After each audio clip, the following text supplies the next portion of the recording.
Hey guys, welcome back to my channel. Today I'm going to show you how to make footer smaller in Google Docs. So you can open your Google Docs right now.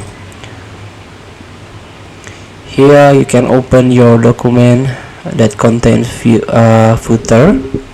This one, for example, there is a text form footer.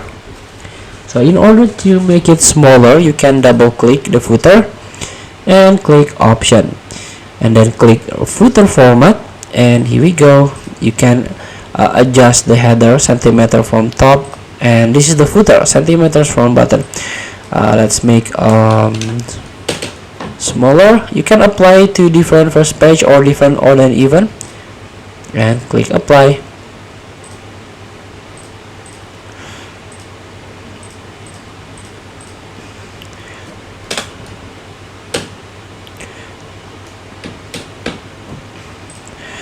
So feel free to try. Thank you for watching. Don't forget to comment, like, and subscribe. Also click this button below. See you in the next video.